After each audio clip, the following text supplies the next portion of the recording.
जय श्री कृष्ण। राधे राधे। आज ये वीडियो में हम देखेंगे मनुष्य के मरने के बाद मनुष्य का क्या होता है, कौन सी दुनिया में जाना पड़ता है।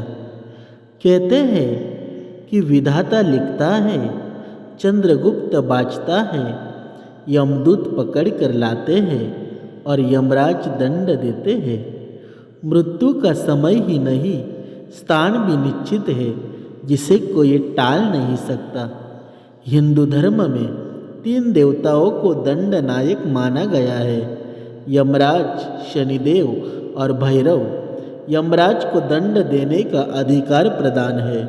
वही आत्माओं को उनके कर्म अनुसार नरक, स्वर्ग, पितृलोक आदि लोकों में भेज देते हैं।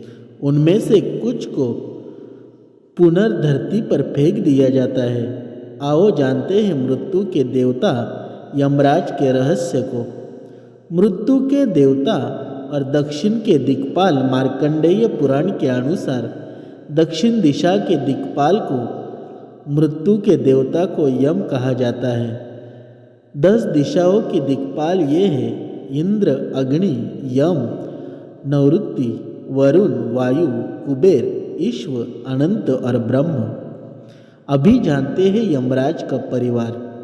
विश्वकर्मा की पुत्री संज्ञा के गर्भ से उत्पन्न सूर्य के पुत्र को यम कहा गया है। इनकी पत्नी का नाम यमी है। शस्त्र, दंड और वाहक भैंसा है। चित्रगुप्त इनका सहयोगी है। इनके पिता का नाम है सूर्य और बहन का नाम यमुना है और भाई का नाम है श्राद्ध देव मनु है। यमराज का रूप। यमराज का पुराणों में विचित्र विवरण मिलता है। पुराणों के अनुसार यमराज का रंग हरा है और वे लाल वस्त्र पहनते हैं। यमराज भैंसों की सवारी करते हैं और उनके हाथ में गदा होती है। यम के मुंशी चित्रगुप्त है, जिनके माध्यम से वे सभी प्राणियों के कर्मों और पाप पुण्य के लेखा जोखा रखते हैं। चित्रगुप्त की बही अग्रसंधानी में प्रत्येक जीव के पाप पुण्य का हिसाब है। यमराज के नाम कितने हैं? यम का अर्थ होता है नियंत्रण और संयम।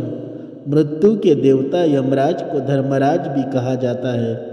यम के लिए पितृपति, कृतांत, शमन, लाल, दंडधर, श्राद्धदेव, धर्म, जीवितेश, महिषध्वज, महिषवाहन, शीर्णपाद, हरि और कर्मकर विशेषणों का प्रयोग किया जाता है। अंग्रेजी में यम को प्लूटो कहते हैं। एक धर्मशास्त्र का नाम भी यम है। स्मृतियों के अनुसार 14 यम माने गए हैं। यम धर्मराज, मृत्यु, अंतक, वैवस्वत, काल, सर्वभूतक्षय, औदुंबर, धन्य, नील, परमेष्टि, उरुकोदर, चित्र और चित्रगुप्त। धर्मशास्त्र संग्रह के अनुसार 14 यमों को उनके नाम से 3-3 अंजलि जल तर्पण में देते हैं। यम के त्योहार। स्कंद पुराण में कार्तिक कृष्ण त्रयोदशी को दिए जलाकर यम को प्रसन्न किया जाता है। इनका संहार यमलोक के नाम से जाना जाता है। जब कोई मरता है तो वह किस मार्ग पर जाता है? पुराणों के अनुसार जब भी कोई मनुष्य मरता है या आत्मा शरीर को त्याग कर यात्रा प्रारंभ करती है तो इस दौरान उसे 3 प्रकार के मार्ग मिलते हैं। उस आत्मा को किस मार्ग पर चलाया जाएगा, यह केवल उसके कर्मों पर निर्भर करता है। ये 3 मार्ग हैं: अर्ची मार्ग, धूम मार्ग और उत्पत्ति विनाश मार्ग। अर्ची मार्ग ब्रह्मलोक और देवलोक की यात्रा के लिए होता है। वही धूम मार्ग पितृलोक की यात्रा पर ले जाता है और उत्पत्ति विनाश मार्ग नरक की यात्रा के लिए है। हालांकि सभी मार्ग से गई आत्माओं को कुछ काल भिन्न भिन्न लोक में रहने के बाद पुनः मृत्युलोक में आना पड़ता है। अधिकतर आत्माओं को यही जन्म लेना और यही मरकर पुनर्जन्म लेना होता है। यजुर्वेद में कहा गया है कि जिन्होंने तब ध्यान किया है वे शरीर छोड़ने के पश्चात ब्रह्मलोक चले जाते हैं, अर्थात ब्रह्मलीन हो जाते हैं। कुछ सत्कर्म करने वाले भक्तजन स्वर्ग चले जाते हैं। स्वर्ग अर्थात वे देव बन जाते हैं। राक्षसी कर्म करने वाले कुछ प्रतियोगी में अनंत काल तक भटकते रहते हैं और कुछ पुनर्धरती पर जन्म लेते हैं। जन्म लेने वालों में भी जरूरी नहीं कि वे मनुष्य योनि में ही जन्म ले। इससे पूर्व ये सभी यमलोक में रहते हैं, वही उनका न्याय होता है। आत्मा 17 दिन तक यात्रा करने के पश्चात 18वें दिन यमपुरी पहुँचती है। यमपुरी या यमलोक का उल्लेख गरुड़ पुराण और कठोपनिषद ग्रंथ में मिलता है।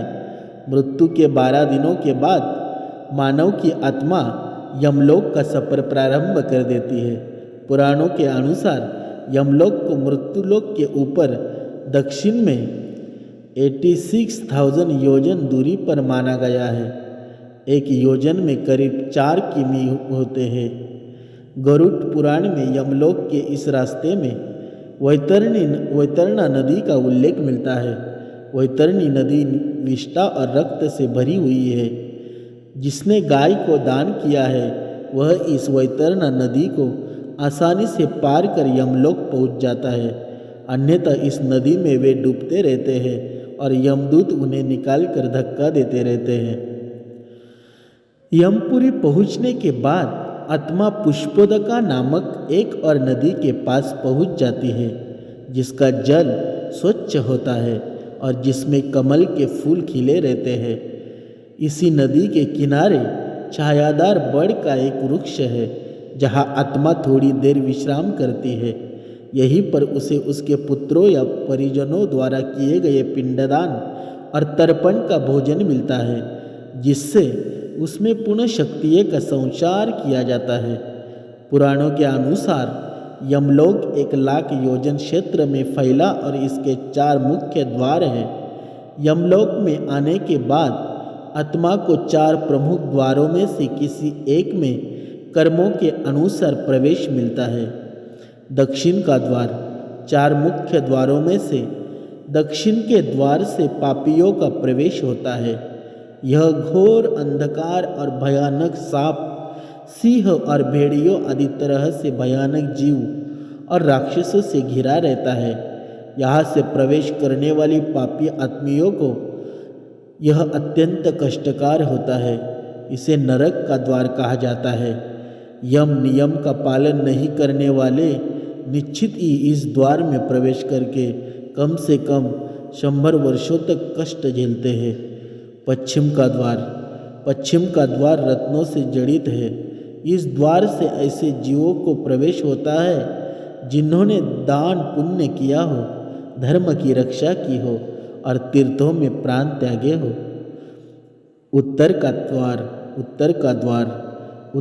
द्वार भिन्न भिन्न स्वर्ण जड़ित रत्नों से सजा होता है, जहाँ से वही आत्मा प्रवेश करती है जिसने जीवन में माता पिता की खूब सेवा की हो, हमेशा सत्य बोलता रहा हो और हमेशा मन वचन कर्म से अहिंसक हो। अभी देखेंगे पूर्व का द्वार हीरे मोती नीलम और पुखराज जैसे रत्नों से सजा होता है। इस द्वार से उस आत्मा का प्रवेश होता है जो योगी, ऋषि, सिद्ध और सबुद्ध है। इसे स्वर्ग का द्वार कहते हैं। इस द्वार में प्रवेश करते ही आत्मा का गंधर्व देव अप्सराएं स्वागत करती है। पितृलोक भी है यमलोक का हिस्सा। पितरों का पितृलोक यमलोक धर्मशास्त्रों के अनुसार पितरों का निवास चंद्रमा के ऊर्ध्व भाग में माना गया है। ये आत्माएं मृत्यु के बाद 1 से लेकर 100 वर्ष तक मृत्यु और पुनर्जन्म की मध्य की स्थिति में रहती है। पितृलोक के श्रेष्ठ पितरों को न्यायदात्री समिति का सदस्य माना जाता है। अन्य शरीर से तृप्त होता है। अग्नि को दान किए गए अन्न से सूक्ष्म शरीर और मन तृप्त होता है। इसी अग्निहोत्र से आकाश मंडल के समस्त पक्षी भी तृप्त होते हैं। पक्षियों के लोक को भी पितृलोक कहा जाता है। पितरों का आगमन सूर्य की सहस्र किरणों में से जो सबसे प्रमुख है उसका नाम अमा है। उस अमा नामक प्रधान किरण की तेज से सूर्य त्रैलोक्य को प्रकाशमान करते हैं। उसी अमा में तिथि विशेष को चंद्र वस्य का भ्रमण होता है। तब उक्त किरण के माध्यम से चंद्रमा के ऊर्ध्व भाग से पितर धरती पर उतर आते हैं। इसीलिए श्राद्ध पक्ष की अमावस्या तिथि का महत्व भी है। अमावस्या के साथ मनवादी तिथि, संक्रांति काल, व्यतिपात, गजताया, चंद्रग्रहण या सूर्य ग्रहण, इन समस्त तिथिवारों में भी पितरों की तृप्ति के लिए श्राद्ध किया जा सकता है। पितरों का परिचय। पुराणिक अनुसार मुख्यतः पितरों को दो श्रेणियों में रखा जा सकता है, दिव्य पितर और मनुष्य पितर। दिव्य पितर उस जमात का नाम है जो जीवधारियों के कर्मों को देखकर मृत्यु के बाद उसे क्या गति दी जाए इसका निर्णय करता है। इस जमात का प्रधान यमराज है। 4 व्यवस्थापक यमराज की गणना भी पितरों में होती है।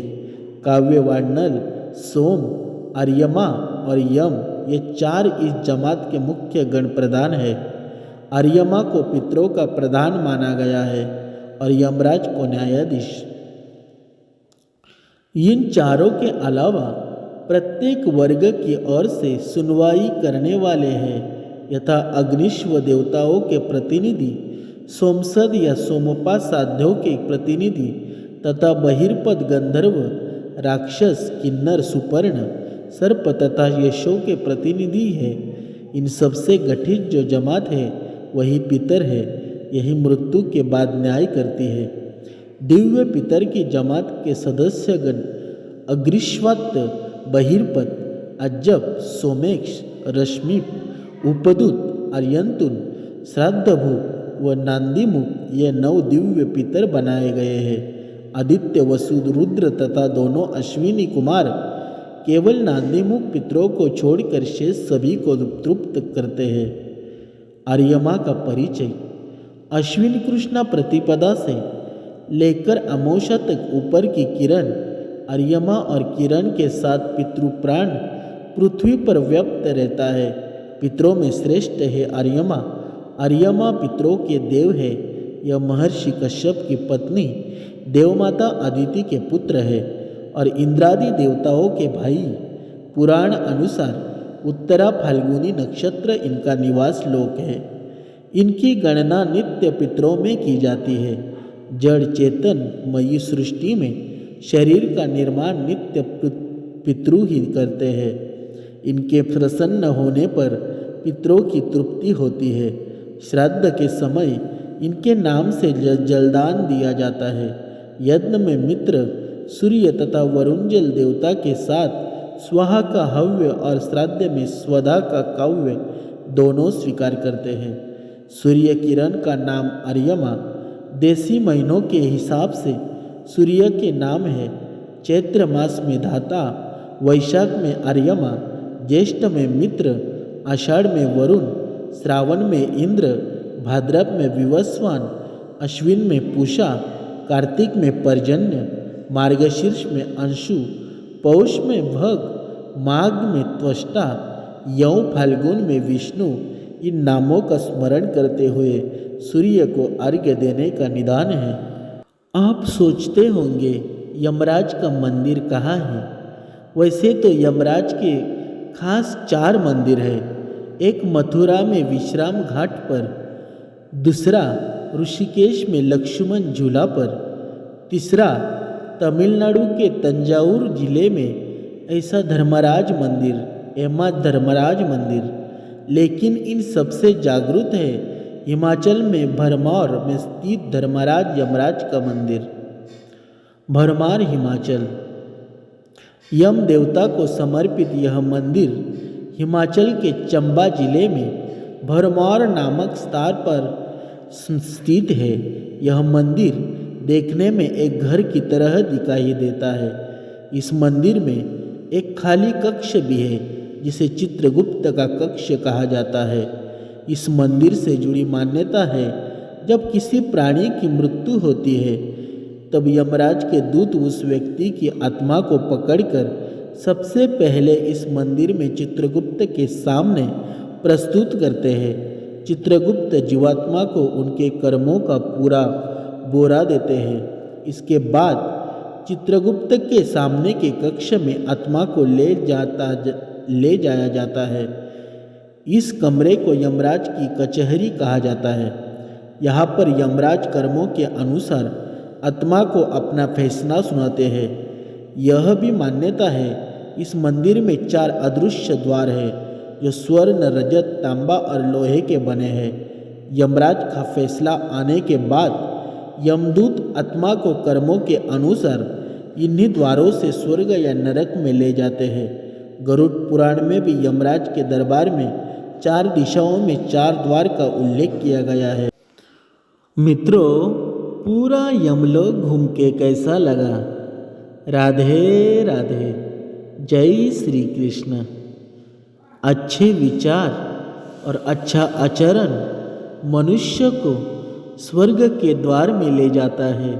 इसीलिए मित्रों, हमारे कृष्ण का, राधा, राम का, हनुमान जी का जो नाम लेता है वो जरूर अपने मार्ग पर, सही मार्ग पर आता है और हमें स्वर्ग का द्वार ही मिलता है।